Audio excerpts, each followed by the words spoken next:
As the patient descended into the final delirium, I made copious notes. In the buzzing heat of the night, I reread those notes, and they began, at last, to make a kind of sense. Today is the day I return to my post at the Institute. I have a position and a reputation.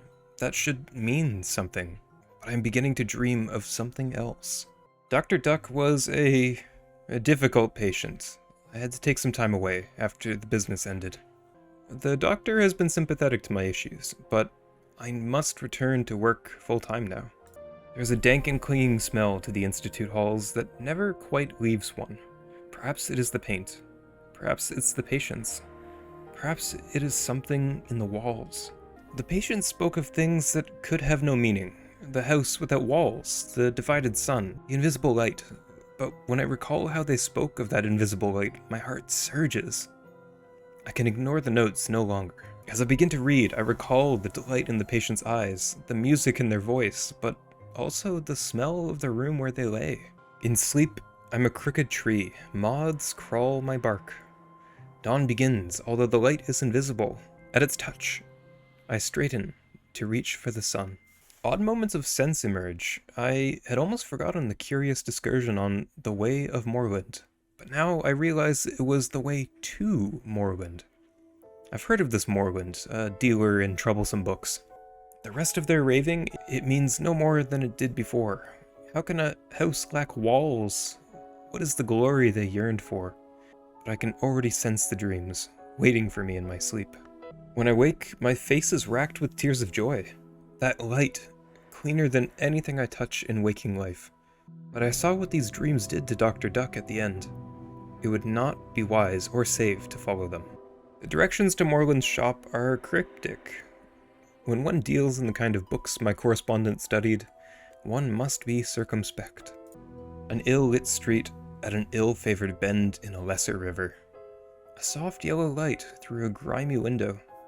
Miss Moorland nods as I enter, but doesn't rise. I never ask the names of my clients, she informs me, before I have time to introduce myself. It takes time to sort the gold from the dross, the wheat from the chaff, the blood from the water. If I buy enough books, though, I'll find something interesting eventually. Solomon Husher writes, perhaps allegorically, of winter and its long, slow, doomed romance with the sun. The epigraph is sunset at noon. I have done some good. My patients are quieter than when I began. I had an early night.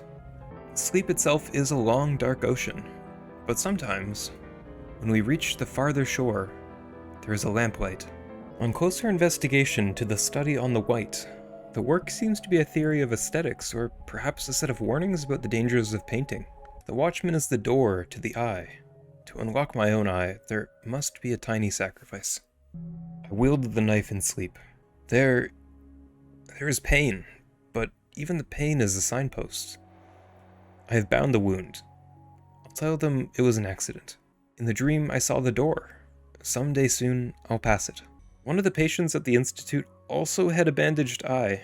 A self-inflicted wound, they say. Perhaps we'll speak soon. Husher writes distractedly of his hatred of colors and his yearning for death.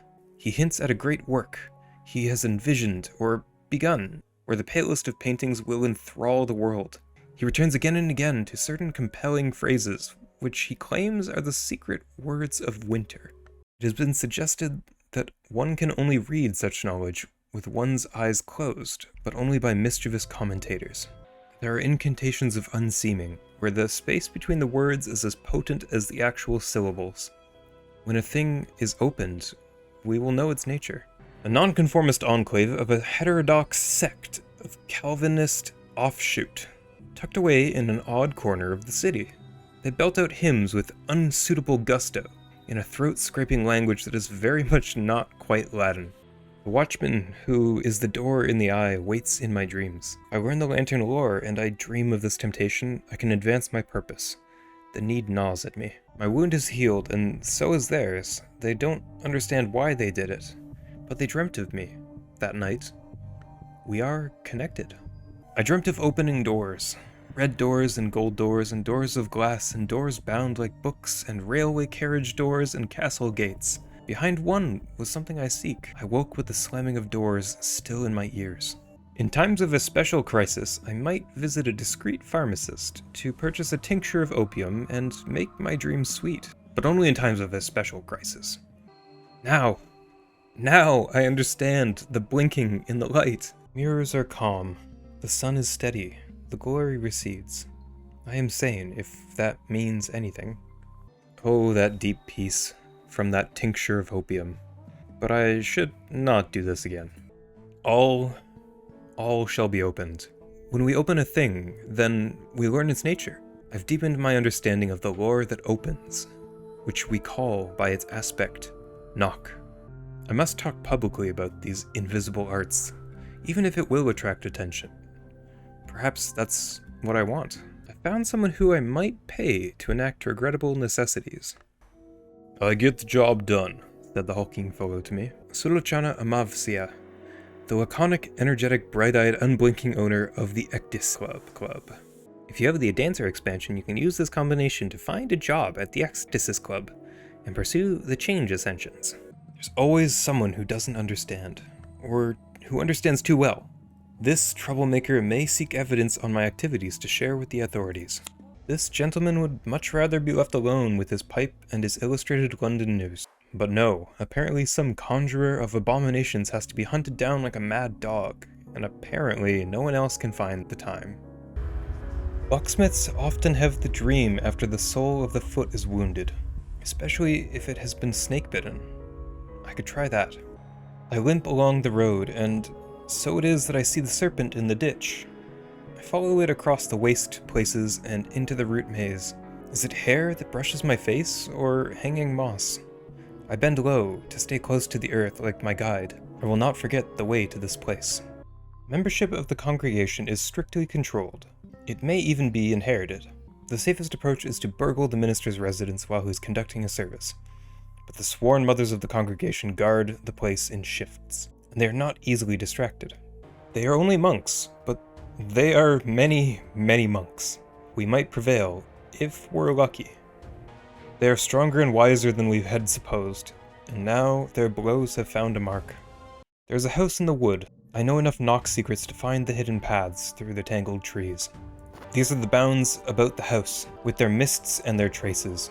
This is the rock called the Temple of the Wheel, high as a church spire, patched with black lichen and daubed with eye signs. I round it, and there ahead of me is the white door.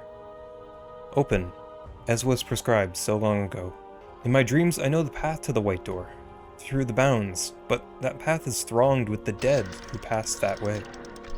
I will need health to resist their chill. Now I can approach the white door through the bounds. Now I can press my fingers to it, feel its chill, watch it swing open. As it opens, my mouth closes, tightens, heals over like a lost deformity. Around and about me is the cobalt light of the mansis. And so begins our journey to the Orchard of Lights.